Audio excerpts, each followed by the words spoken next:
The soup didn't just spill, it exploded. 1 second, the tray was balanced on Jenny's left hand. The next, the heavy ceramic bowl was upside down on the woman's lap. The sound of the crash was loud, but the silence that followed was louder. Every fork in the restaurant stopped moving. Every conversation died. The only sound in the entire place was the slow, steady drip of lobster bisque hitting the expensive Italian tile floor. Jenny stood frozen. Her hand was still raised in the air, trembling. She watched the steam rise from the red silk dress. The dress probably cost more than Jenny made in a year. Maybe 2. She couldn't breathe. Her lungs felt like they had filled with concrete. She waited for the scream. She expected anger. She expected yelling. But the woman didn't scream. She just stood up, slowly. She picked up a napkin. She wiped a spot of soup from her arm, then she looked at Jenny. Her eyes weren't angry. They were empty, cold, like looking into the bottom of a frozen lake. "You," the woman said. Voice was quiet, terrifyingly quiet. "Are you stupid?" The question hung in the air. Jenny opened her mouth to apologize, to explain that the boy at table 4 had bumped her elbow, to beg, but nothing came out. "I asked you a question," the woman said. She took a step closer. The smell of expensive perfume mixed with the smell of the soup. "Are you stupid?" I'm so sorry, ma'am," Jenny whispered. Her voice cracked. "It was an accident. I can get some club soda." "I can." "Club soda," the woman repeated. She laughed, a dry, sharp sound. "This is a $3,000 Valentino. You think club soda is going to fix this?" She turned to her friends at the table, 3 other women, all beautiful, all terrified. "Look at her," the woman said, pointing a manicured finger at Jenny's face. "Look at her shoes, look at her hair." Jenny instinctively tried to smooth her apron. She knew her shoes were held together with superglue. She knew her hair was messy from 6 hours of sweating in the kitchen. "She's filth," the woman said. She turned back to Jenny. "You don't belong here. You shouldn't even be allowed to breathe the same air as people like us." Jenny felt the tears start, hot, stinging. She blinked them back. She couldn't cry, not here. If she cried, she lost. But she didn't know the worst part yet. She didn't notice the young man at the table behind them, the one with the hoodie pulled up. The one with his phone propped against a sugar dispenser. The red light on his screen was blinking, and the world was watching. Jenny ran to the kitchen. She burst through the swinging doors and collapsed against the stainless steel counter. Her hands were shaking so hard she couldn't unclench her fist. "Jenny?"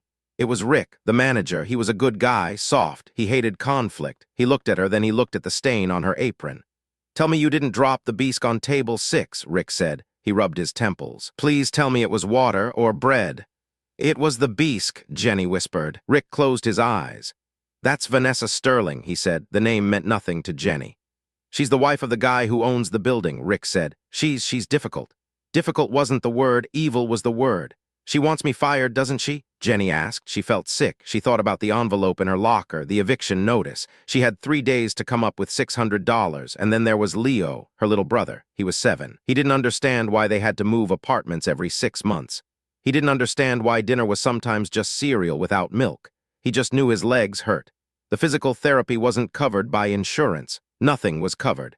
Jenny was the only thing standing between Leo and the foster system. If she lost this job, she lost everything. "She doesn't just want you fired," Rick said. He looked down at his shoes. "She wants you to come back out there." Jenny looked up. "What?" "She says she won't pay the bill until you apologize." "Properly?" "I did apologize," Jenny said. "I told her I was sorry." "She wants a public apology," Rick said. His voice was barely a whisper. "She wants you to apologize to her shoes." Jenny stared at him. The kitchen sounds, the sizzling of the grill, the clatter of plates seemed to fade away. "You want me to beg?" "I want you to keep your job," Rick said. "Look, Jenny, I know it's messed up, it's wrong, but if she calls her husband, he pulls the lease. We all lose our jobs, the cooks, the busboys, me." He put a hand on her shoulder. "Just go out there, say you're sorry, let her feel big for a minute, then she leaves and we never see her again." It sounded simple, just swallow your pride, just let a stranger step on you. Jenny had done it before, when she couldn't pay the electric bill and had to beg the company for an extension. When she had to ask the pharmacy for Leo's medicine on credit. She was used to begging, but this felt different. This wasn't about need, this was about power. "Okay," Jenny said. She wiped her face with a rough paper towel. She took a deep breath.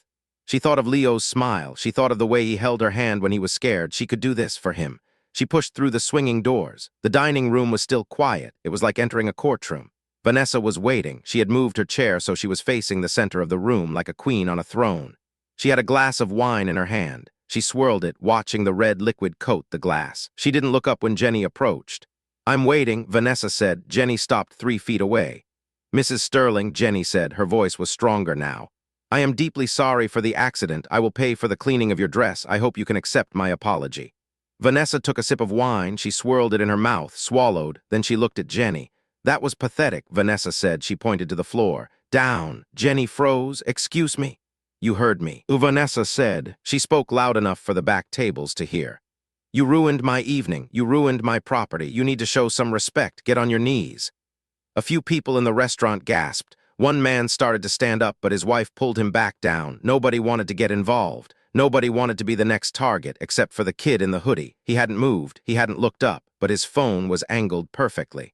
Jenny looked at Rick. He was standing by the kitchen door. He gave her a tiny, helpless nod. Do it, his eyes said. Just do it. Jenny's legs felt weak. She looked at the floor. It was dirty. She looked at Vanessa's shoes, sharp, pointed like weapons. Slowly, painfully, Jenny lowered herself, one knee then the other. She was kneeling in the middle of the restaurant. She felt the heat of 100 eyes on her back. Please, Jenny whispered. I'm sorry. Vanessa smiled. It was a smile that didn't reach her eyes. See, Vanessa said to her friends, they're all the same, no pride. They'll do anything for $1. She reached into her purse. She pulled out a $20 bill. She crumpled it up into a ball, and she threw it. It hit Jenny in the face. There, Vanessa said, for your laundry, now get out of my sight. Jenny stared at the crumpled bill on the floor. Something inside her snapped, not a loud snap, a quiet final break. She reached for the money. She picked it up. But she didn't put it in her pocket. She stood up. She smoothed her apron. She looked Vanessa in the eye. No, Jenny said. Vanessa blinked. Excuse me. No, Jenny said again, louder. She uncrumpled the bill. She smoothed it out on the table next to Vanessa's wine glass. I don't want your money, Jenny said, and I don't want this job. She took off her apron. My brother is sick, Jenny said. Her voice shook, but she didn't stop. My brother needs medicine. I work 2 jobs to keep him alive. I haven't slept in 24 hours. She looked around the room. I am tired. I am poor, but I am not trash. She looked back at Vanessa. And you, Jenny said, you have money, you have a nice dress, but you are the ugliest thing in this room. The silence was absolute. Vanessa's face turned red, a deep, angry crimson. You little. Vanessa stood up. She raised her hand. She was going to slap her. Jenny flinched, but the hand never connected. I wouldn't do that if I were you. The voice came from the corner. It was a young voice. The kid in the hoodie stood up. He pulled back his hood. He had messy hair and glasses. He looked like a high school student. He walked over to the table. He didn't look at Vanessa. He looked at Jenny.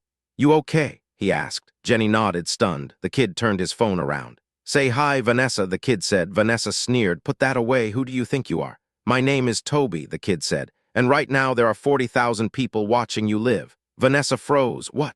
I'm a streamer, Toby said. I review restaurants. I've been streaming since I walked in. They saw the soup, they saw the apology, and they definitely saw the kneeling. He glanced at his screen, and they aren't happy. Vanessa laughed, but it was a nervous laugh. I don't care about your little internet friends. I'll have you arrested for filming me. Actually, a deep voice rumbled from the other side of the room. He has every right to film. Everyone turned.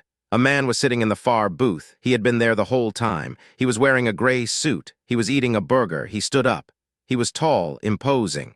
He walked toward them with a slow, heavy gait. Vanessa's face went white, whiter than the napkin she had used. Mr. Sterling, she whispered. Jenny looked from the man to Vanessa. Wait, Jenny thought. Rick said her husband owned the building, but Vanessa looked terrified. Hello, Vanessa, the man said. He didn't look at her with anger. He looked at her with disappointment. Mr. Sterling, Vanessa stammered. I didn't know you were in town. This girl, she ruined my dress, I saw what happened, the man said. He turned to Jenny. My name is Arthur Sterling, he said. Vanessa is my daughter-in-law. He looked at Vanessa. My son has terrible taste, he said calmly. Vanessa gasped. Arthur, please, it's just stress, the merger. There is no merger, Arthur said. He pulled a phone from his pocket.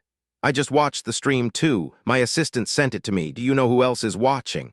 Vanessa shook her head. The board of directors, Arthur said, and our biggest investors. He stepped closer to Vanessa. We build hospitals, Vanessa. That is our business. We take care of people. Do you think we can have someone representing us who treats people like dogs? I can fix this, Vanessa pleaded. She reached for his arm. He pulled away. You're fired, Arthur said. You can't fire me. I'm family. You're fired from the company, Arthur corrected. And as for the family part, I imagine my son will have some questions when he sees the video. He pointed to the door. Leave, but my dinner. Leave, Arthur roared. The sound shook the glasses on the tables. Vanessa grabbed her purse. She looked at her friends. They looked away. They were checking their phones, probably deleting pictures of her from their social media. She ran out the door. The sound of her heels clicking on the tile faded away. Arthur Sterling turned to Jenny. He looked at the apron on the floor. "I'm sorry you had to go through that," he said. "It's okay." Jenny said she felt numb. I need to go find another job." "No," Toby the streamer said. "Check your pocket." Jenny frowned. "What?" "Check your apron pocket." Jenny picked up the apron. She reached inside. She felt something thick. She pulled it out. It was a stack of cash. "While you were kneeling," Toby said, "my chat started donating. They wanted to buy you a new apron." He smiled. "They bought a lot of aprons." Jenny counted it. 500. 1,000. 2,000. There was almost $5,000 in cash. Toby must have stuffed it in there when she was distracted. And Arthur Sterling said, "About your brother." Jenny looked up. "You mentioned he needs medicine." "Physical therapy," Jenny said, "and braces for his legs." Arthur nodded. "Like I said, my company builds hospitals. We have a pediatric center 3 blocks from here." He pulled a business card from his pocket. He wrote something on the back. "Take him there tomorrow. Give them this card. Tell them Arthur sent you. Everything is covered for as long as he needs it." Jenny looked at the card. Then she looked at the money. Then she looked at the 2 men, one young in a hoodie, one old in a suit, both of them strangers, both of them saviors. "Why?" she whispered.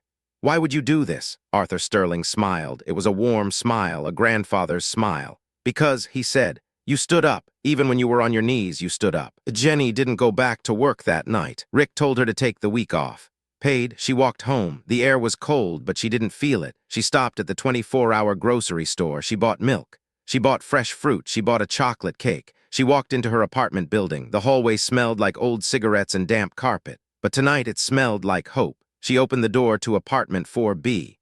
Leo was sitting on the floor, playing with a broken action figure. He looked up. His eyes were tired. "Hey, Jen," he said. "You're home early." Jenny put the bags down. She knelt on the floor, not because someone forced her, but because she wanted to be on his level. She pulled him into a hug. "Yeah, Leo," she said. She held him tight. "I'm home." "Did you bring dinner?" he asked. "I brought better than dinner," Jenny said. She pulled back and looked at him. "I brought the future." She didn't tell him about the soup. She didn't tell him about the humiliation. She didn't tell him about the video that was currently trending #1 in the country. She just cut him a slice of cake. And as she watched him eat, Jenny realized something. Vanessa was right about one thing. Jenny didn't belong in that world, the world of cold eyes and expensive dresses. She belonged here, fighting, surviving, loving, and for the first time in a long time, she knew they were going to be okay. The money would pay the rent. The doctor would fix Leo's legs. But the lesson she would keep forever. Dignity isn't something people give you, it's something you keep. No matter how much soup spills, no matter who watches, you keep it. If this story moved you, please hit that subscribe button. We share real stories of people finding light in the darkest places. Thanks for watching.